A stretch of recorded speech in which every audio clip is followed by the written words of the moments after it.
WrestleMania 35 was shaping up to be one of the most interesting cards in years, but this week's edition of Raw seemed to kill its hopes. Here are 10 huge mistakes WWE has made going into WrestleMania 35.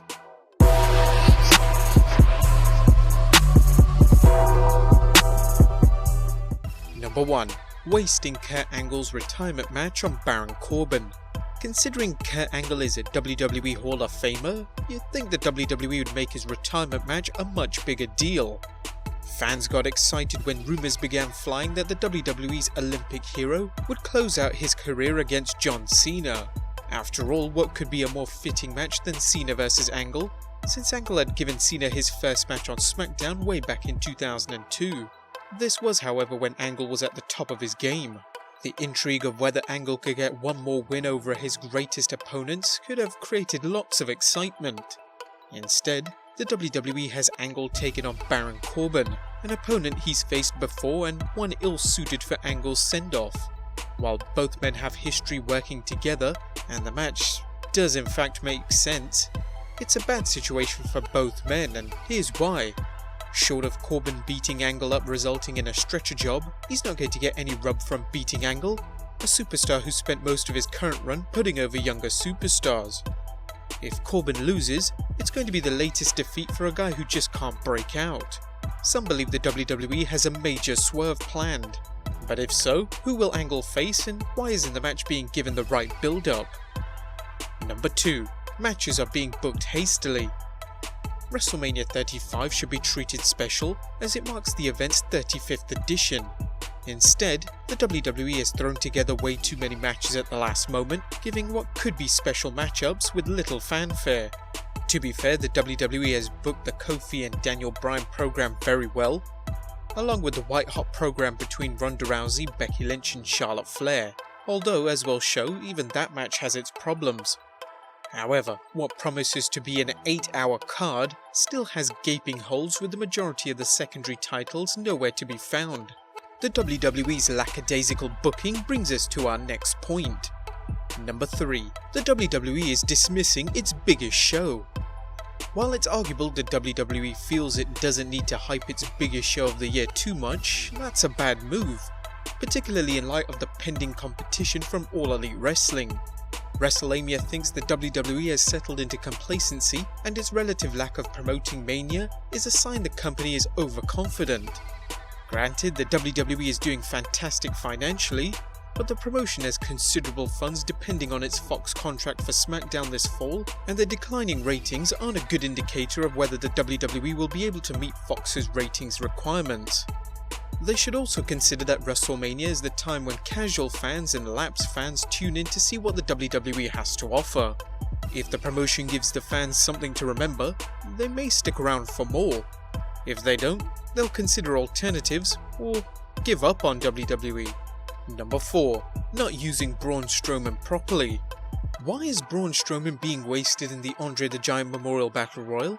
While it's good that the WWE has created a match to honour the 8th wonder of the world's legacy, the match is meaningless other than giving B-guys a chance to cash in a WrestleMania paycheck. There's certainly nothing wrong with the match itself, but to say it plays any significance in a wrestler's career is absolutely ridiculous. Strowman doesn't belong on the warm-up show or as a curtain jerker.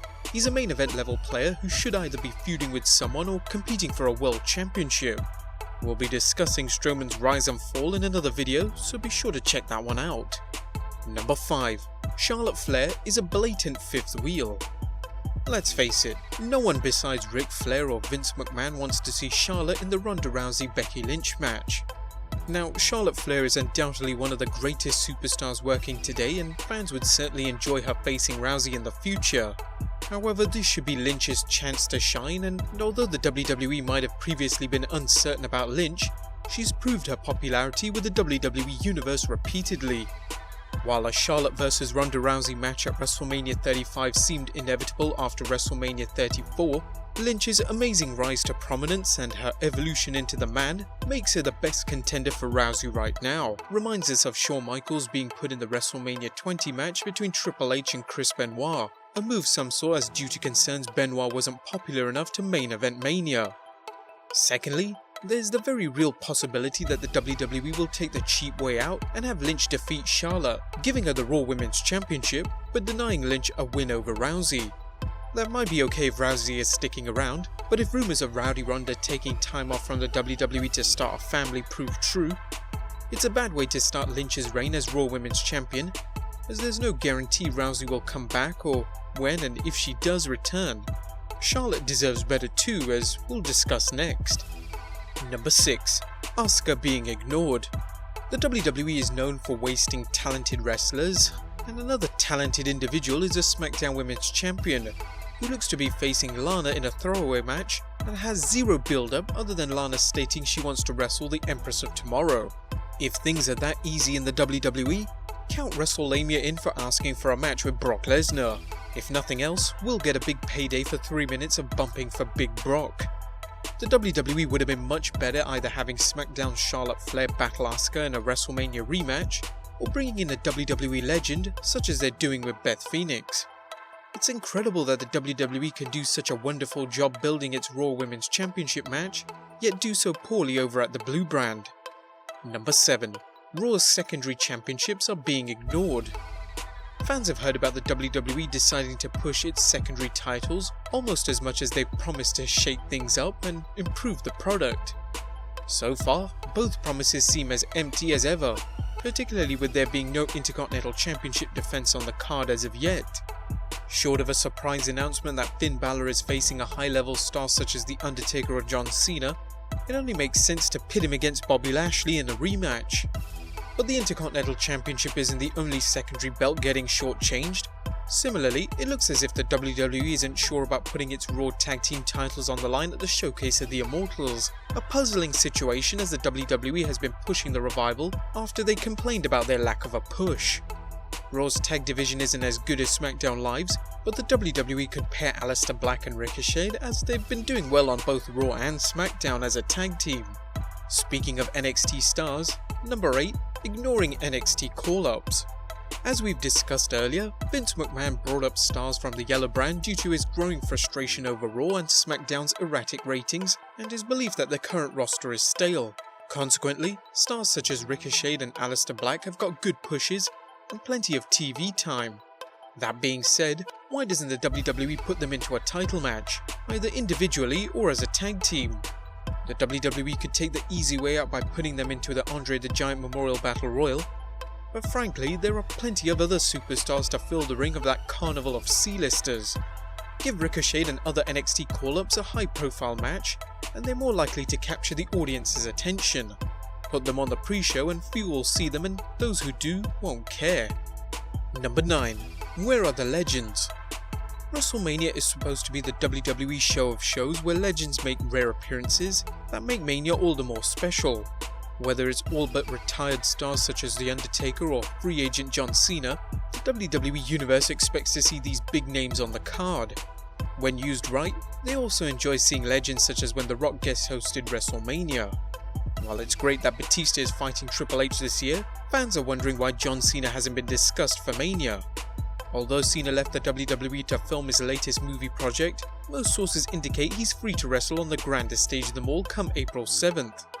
As for The Undertaker, the dead man has had some tension with the WWE over his pending appearance at the big wrestling convention StarCast this May. Vince McMahon can be stubborn, but he's leaving money on the table by dismissing The Undertaker from the greatest spectacle in sports entertainment, and there doesn't seem to be any reason for Cena's absence. And number 10. Seth Rollins doesn't look like a credible challenger to Brock. Professional wrestling has done well promoting underdog stories in the past, whether it's Nature Boy Ric Flair's battle against Vader at Starrcade 93, Daniel Bryan's quest for the WWE Championship at WrestleMania 30, or Kofi Kingston's current bid to enter the main event at WrestleMania. However, in all these cases, the underdog has shown something that gives the fans hope he can overcome the odds and triumph in their big match. Sadly, that's not the case here, as Lesnar has used Rollins as his personal punching bag, and Rollins has shown nothing to suggest he can beat the beast incarnate. Jobbing Rollins to Drew McIntyre might be a good way to build interest for a Roman Reigns vs Drew McIntyre match, but it does nothing for Rollins except make him look like someone who doesn't belong in the main event. Whether it's Rollins needing a steel chair to attack Lesnar or the Architect taking 300 suplexes from the Universal Champion, the WWE has done nothing to give the fans any reason to think he'll walk out with the Universal Championship. But there you have it guys, 10 huge mistakes WWE has made going into WrestleMania 35. What are your thoughts on the upcoming Super Bowl of sports entertainment? Be sure to leave your comments down below, subscribe if you haven't already, and I'll see you next time with some more wrestling content.